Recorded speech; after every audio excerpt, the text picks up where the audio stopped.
Hello friends, welcome back to my channel Karunas Gyanshala. कैसे हैं आप लोग? उम्मीद है आप स्वस्थ होंगे, मस्त होंगे और पढ़ाई कर रहे होंगे। वैकेंसीज भी अभी बैक टू बैक बहुत सारे आ रही है, तो हमें पढ़ाई भी बैक टू बैक वैसे ही करना होगा। मेहनत यानी कि मेहनत ज़्यादा करना होगा, अपने मेहनत को बढ़ाना होगा, अपने पढ़ने के जो टाइम आवर है उसको इंक्रीज करना होगा, तभी हम आने वाले 3-4 महीनों में सिलेक्शन ले सकते हैं। अगर आपने अभी ये नहीं किया तो फिर 5 साल आप जॉब के लिए भूल जाओ, तो आपकी एज भी निकल जाएगी और जो टाइम है वो भी निकल जाएगा। ठीक है, तो अभी ऑफलाइन आप मेरे साथ पढ़ रहे हैं, यहाँ पे याद हो जा रहा है, समझ जा रहा है, याद हो जा रहा है, फिर भी आप चलते फिरते मतलब ट्रैवल कर रहे हो क्योंकि बहुत अच्छे दूर से आते हैं, तो फिर रास्ते में भी वो ऑनलाइन के माध्यम से ही इसी चीज़ को मेरे से ही पढ़ सके, उनका ऐसा डिमांड था। तो इसलिए मैं अब एक सीरीज स्टार्ट कर रही हूँ जो वैकेंसीज तो आती रहेंगी, उसकी भी अपडेट मैं देती रहूँगी, साथ ही साथ एक थ्योरी क्लासेस की भी, फिर इसमें मैं क्वेश्चन भी लाऊंगी, उसकी भी सीरीज स्टार्ट होगी और आपकी तैयारी में कोई कमी नहीं होगी, चाहे ऑनलाइन माध्यम से हो या ऑफलाइन माध्यम से हो। और सिलेक्शन हमें लेना है, एक सीट पक्की करनी है, 2024 में हमें एक सीट लेना है और हमें आगे बढ़ना है। तो आज हम स्टार्ट कर रहे हैं जीके, और ये जो सीरीज चलेगी ये कोई सा भी एग्जाम हो, कोई भी गवर्नमेंट एग्जाम हो, चाहे वो एसएससी का हो, रेलवे का हो। अभी रेलवे की वैकेंसीज आने वाली है, लेकिन अभी बिहार पुलिस दरोगा में ये काम दे देगा आपको, बिहार एसएससी इंटर लेवल में काम देगा, एसएससी जीडी की वैकेंसी आई है, अभी फॉर्म फिलअप होना स्टार्ट हुआ है, उसका भी मैंने अपडेट दे दिया है। अगर आपने अभी तक नहीं देखा है तो आप जाके प्लेलिस्ट में आप वीडियो देख सकते हैं। और आईबी की वैकेंसी आई है, वो भी अपडेट मैंने दिया है, एसबीआई बैंकिंग का तो दिया ही है, तो वो सारी वैकेंसीज की भी अपडेट हमारे चैनल से आपको मिल रही है। साथ ही साथ अब क्लास स्टार्ट हो रही है फ्री में। ओके, तो स्टार्ट करते हैं, जीके जीएस का स्टार्ट कर रहे हैं, संविधान से पॉलिटी का स्टार्ट कर रहे हैं। पहले पॉलिटी, फिर back to back science, history, geography सब स्टार्ट होगा, लेकिन आने वाले धीरे धीरे सीरीज में होगा। आप लोग का जैसा प्यार मिलेगा, हमें सपोर्ट मिलेगा, उस हिसाब से हम आगे बढ़ते जाएंगे। अगर आपको पसंद आए तो स्टार्टिंग में कह रही हूँ, अगर आपको पसंद आए तो लाइक करके जरूर जाए, ताकि उससे मोटिवेशन मिलता है। आपको कुछ नहीं जाएगा और मुझे, मेरा भी कुछ नहीं जाएगा, बस मुझे मोटिवेशन मिलेगा। ओके, तो स्टार्ट करते हैं पॉलिटी के संविधान से, जो फर्स्ट चैप्टर है इसका। और ऐसा नहीं है कि कहीं से कुछ भी पढ़ा दिया, एक सीरीज में चलेगी। जैसे संविधान पढ़ा तो संविधान के बाद भाग 1 हुआ, भाग 2, भाग 3, भाग 4, भाग 5, मतलब एक सीरीज में, ताकि आपको समझ आए कि हाँ अच्छा ऐसे ऐसे होता है, ये सीरीज है, इसका ये पढ़ने का है। ओके, तो स्टार्ट करते हैं बिना देरी किए हुए संविधान को। ओके, तो संविधान, सबसे पहले संविधान का मतलब क्या होता है? संविधान का मतलब होता है, संविधान का अगर आप संधि विच्छेद करते हैं तो संविधान का मतलब होता है सम प्लस विधान। संविधान का क्या मतलब होता है? सम जोड़ विधान। विधान का मतलब विधि से आया है, यानी कि कानून से आया है। तो सबके लिए बराबर कानून होना चाहिए, सबके लिए बराबर कानून होना चाहिए। यानी कि अगर कोई बड़े पोस्ट पे है, कोई एमपी है, एमएलए है, प्रधानमंत्री है, राष्ट्रपति है, या फिर कोई आम नागरिक है, तो वो अपने पावर का, जो बड़े पोस्ट पे पदाधिकारी हैं, वो अपने पावर का मिसयूज ना करें, और जो आम आदमी है, जो आम जनता है, वो अपने हक को पहचाने, वो अपने हक के लिए लड़ाई कर सके, आवाज उठा सके। इसके लिए हमारे संविधान में बहुत सारे नियम कानून बनाए गए हैं, और सारे नियम कानूनों को एक किताब में लिख के रख दिया गया है, और उसी को, उस किताब को, उस चीज को हम क्या बोलते हैं? संविधान बोलते हैं, और यही हमारा संविधान हो गया। ओके, तो उम्मीद है संविधान शब्द का क्या मतलब है वो आपको समझ आ गया होगा। अब संविधान, जो इसमें जो जहां से जब क्वेश्चन आता है बस उसी से बात होगी, कोई एक्स्ट्रा चीज नहीं होगी। जो भी क्वेश्चन पूछा गया है, और ये आने वाले एग्जाम्स में आपको बहुत ज्यादा फायदा करेगा। अगर आपका कहीं भी क्वेश्चन ऐसे लड़ता है तो आप जरूर मैसेज करिएगा, कमेंट करिएगा। ओके, तो क्वेश्चन आता है कि संविधान की प्रत्यक्ष मांग किसने रखी, या संविधान का विचार किसके मन में आया? जैसे हमारा एक संविधान हो, भारत का एक अपना संविधान हो, उसके नियम कानून हो, क्योंकि जब देश आजाद होने वाला था तो बात होती कि चलो आजाद तो कर देंगे, अंग्रेजों ने बोला, लेकिन तुम अपने संविधान, अपना काम कैसे करोगे, अपना नियम कानून कहाँ से लाओगे? तो इसी पे बात करो कि हमारा अपना एक संविधान होना चाहिए, नियम कानून होना चाहिए। फिर वो इसकी विशेषता और विदेशी स्रोतों में बताऊंगी नेक्स्ट टॉपिक में। अभी फिलहाल ये जानते हैं कि संविधान का मांग किसने रखा। इसका जो प्रत्यक्ष मांग है वो रखा एमएन रॉय ने। सबसे पहले एमएन रॉय ने, मानवेंद्र नाथ रॉय का पूरा नाम है, लेकिन पूरे नाम से मतलब नहीं है, एमएन रॉय आपको याद रखना है।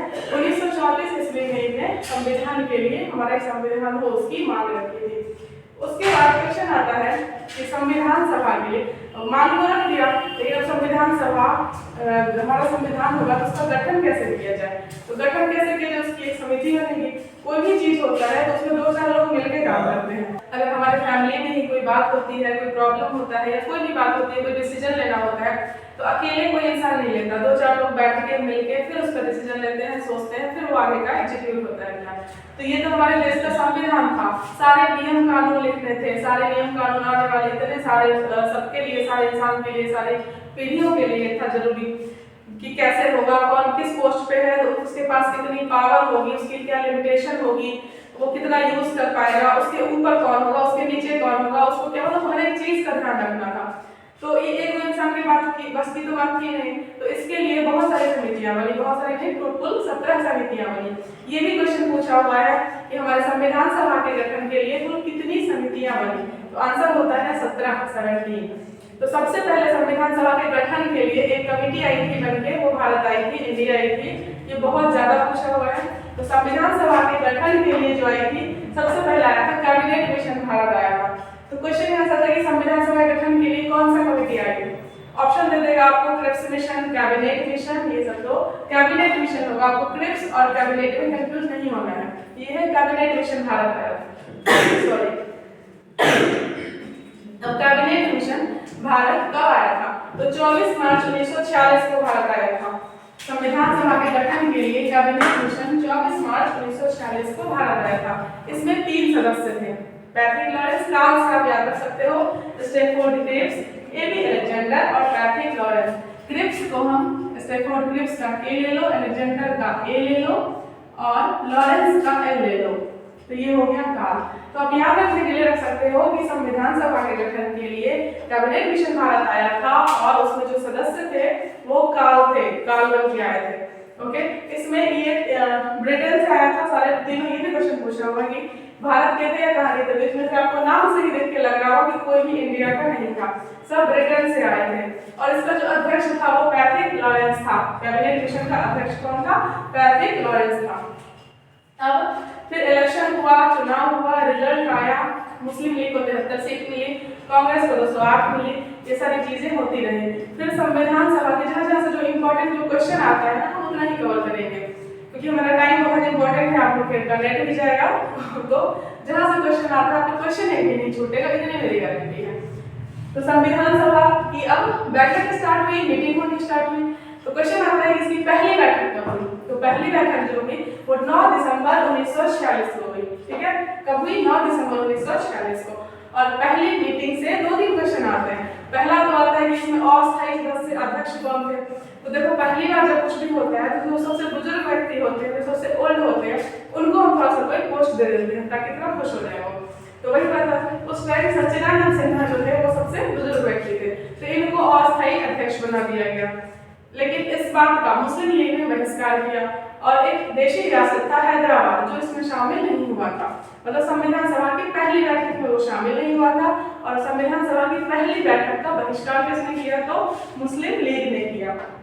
तो इससे पहली बैठक से ये 3 क्वेश्चन इंपॉर्टेंट है आता है कि किसने बहिष्कार किया था, मुस्लिम लीग ने किया था। कौन सा ऐसा देशी रियासत था जो इसमें शामिल नहीं हुआ था, तो हैदराबाद। और अस्थायी अध्यक्ष कौन थे, तो सच्चिदानंद सिन्हा। ठीक है, उम्मीद है आपको पसंद आ रहा होगा, समझ आ रहा होगा। अगर समझ आ रहा है तो आगे देखने से पहले जाइए चैनल को लाइक करिए और सब्सक्राइब कर लीजिए चैनल को। और सब्सक्राइब करने के साथ साथ आपको ऑल वाले बटन पे भी क्लिक करना है, क्योंकि अगर आप प्रेस नहीं करोगे तो फिर आपको नोटिफिकेशन नहीं मिलेगा। अगर सीधे सब्सक्राइब करके चले जाओगे तो आपको नोटिफिकेशन नहीं मिलेगा, क्योंकि बहुत सारे बच्चों को आते हैं कि मैम नोटिफिकेशन तो आता ही नहीं है, तो उन्होंने ऑल पे क्लिक नहीं किया है। ओके, अब संविधान सभा की पहली बैठक हो गई। अब दूसरी बैठक, तो दूसरी बैठक देखो सिर्फ उसके 2 दिन बाद ही हुई, तीसरी बैठक भी उसके 2 दिन बाद हुई। तो दूसरी पहली हुई थी 9 दिसंबर 1916 को। अब दूसरी बैठक हुई 11 दिसंबर 1946 को। ओके, और इसमें जो ये अस्थायी अध्यक्ष थे अब उनको हटा करके अस्थायी अध्यक्ष बना दिया गया डॉक्टर राजेंद्र प्रसाद को। अस्थायी अध्यक्ष बना दिया गया डॉक्टर राजेंद्र प्रसाद को। फिर संविधान सभा की तीसरी बैठक हुई, इसके 2 दिन बाद 11 के, फिर 2 दिन बाद 9, 2, 11, 2, 13 दिसंबर 1946 को। ये बहुत इंपॉर्टेंट है।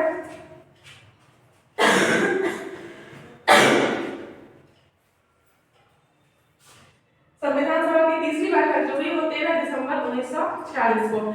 ये इम्पोर्टेंट है क्योंकि इस टाइम उद्देश्य प्रस्ताव इसके समक्ष रखा गया था, हमारे संविधान सभा के समक्ष उद्देश्य प्रस्ताव रखा गया था। और यही उद्देश्य प्रस्ताव आगे चल के हमारा प्रस्तावना बना था, हमारे देश का प्रस्तावना बना था। इस प्रस्तावना को कब स्वीकार किया गया था? तो 22 जनवरी 1947 को। देखिए संविधान सभा की तीसरी बैठक हुई 13 दिसंबर 1946 को और इस टाइम जवाहरलाल नेहरू ने उद्देश्य प्रस्ताव संविधान सभा के समक्ष रखा था और यही जो उद्देश्य प्रस्ताव था वही हमारा क्या बन गया? प्रस्तावना बन गया। और ये प्रस्तावना जो उद्देश्य प्रस्ताव रखा गया था 13 दिसंबर 1946 को, तो 46 के बाद साल क्या हो जाएगा? 47 हो जाएगा। 1946 के बाद 1947 हो जाएगा और दिसंबर का जो मंथ था वो बदल के हो जाएगा जनवरी और 13 में 10 दिन बाद है, 9 दिन बाद 22 जनवरी। तो ये क्वेश्चन पूछता है कि हमारे देश का प्रस्तावना कब स्वीकार किया गया था या कब अंगीकृत किया गया था? तो 22 जनवरी 1947 को। फिर धीरे धीरे हमारे संविधान को बनने में 2 साल लगे, 11 महीने लगे, 18 दिन लगे, लगभग 3 साल में 12 दिन ही कम थे। 114 दिन बहस हुआ, 11 सत्र चले। ये सब होते होते जो संविधान है हमारा पूरी तरह बन के तैयार हो गया 26 नवंबर 1949 को। 26 नवंबर 1949 को और इस 26 नवंबर को संविधान दिवस मनाया जाता है। 26 नवंबर को कौन सा दिवस? संविधान दिवस। तो ये सारे से ना हर एक लाइन में आपको क्वेश्चन नहीं है, आपने अगर पढ़ा होगा पहले से तो आपको पता चल रहा होगा या आपने कोई सेट लगाया होगा, कोई क्वेश्चन सॉल्व किया होगा तो आपको पता चल रहा होगा। हमारा टारगेट यही है कि आपका आने वाले एग्जाम्स में एक भी क्वेश्चन मिस ना हो और आप जब देखो तो आपको लगे कि हाँ इतना पढ़ा हुआ है, आपको अननोन ना लगे वो। ओके, तो अब संविधान हमारा बन के 26 नवंबर 1949 को तैयार हो गया, लेकिन वो बन के तैयार हुआ था, वो भी लागू नहीं हुआ था। मतलब नियम कानून जो है वो बन के एक बुक में लिख के रख दिए गए थे, लेकिन अभी वो एग्जीक्यूट होना स्टार्ट नहीं हुए थे। ओके, अब संविधान सभा की अंतिम बैठक जो हुई नवंबर में बन के तैयार हो गया था और 24 जनवरी 1950 को संविधान सभा की अंतिम बैठक हुई क्योंकि हमारे देश का संविधान को लागू करना था 26 जनवरी को। क्योंकि 26 जनवरी को आपने हिस्ट्री में पढ़ा होगा या फिर नहीं भी पढ़ा होगा तो जान लीजिए 1930 को 26 जनवरी 1930 को स्वाधीनता दिवस के रूप में मनाया जा चुका था। तो चूंकि उस दिन को हमें, उस डेट को हमें जिंदा रखना था और देश हमारा 15 अगस्त को आजाद हो गया, तो 26 जनवरी को क्या किया जाए, इसीलिए हमारा गणतंत्र दिवस उस दिन रखा गया। तो देखिए बन के लागू हो गया, बन गया, तैयार हो गया 26 नवंबर को ही, लेकिन फिर भी उसको रोक के रखा गया, उसको लागू नहीं किया गया। 2 ही महीने की तो बात है, नवंबर हो गया, दिसंबर, जनवरी में हम 26 जनवरी को इसको लागू कर देंगे। तो लागू करने से पहले चूंकि 2 महीने हो गए थे, उससे 2 दिन पहले कोई भी काम हमें करना होता है तो पहले से बात चल रही होती है, बट फिर भी जब जिस डेट को होना होता है उससे 1 दिन पहले बैठ के हम मीटिंग करते हैं।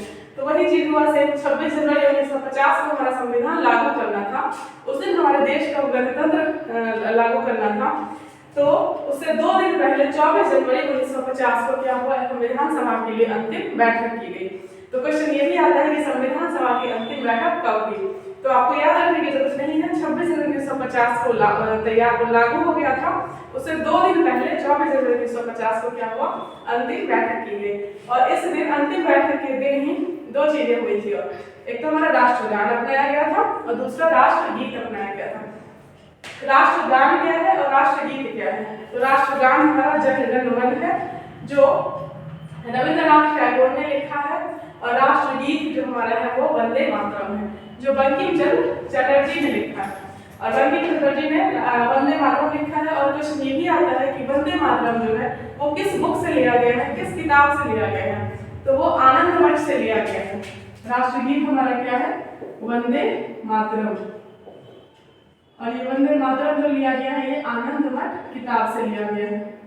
और आनंद मठ में किसका उल्लेख है, तो सन्यासी विद्रोह का।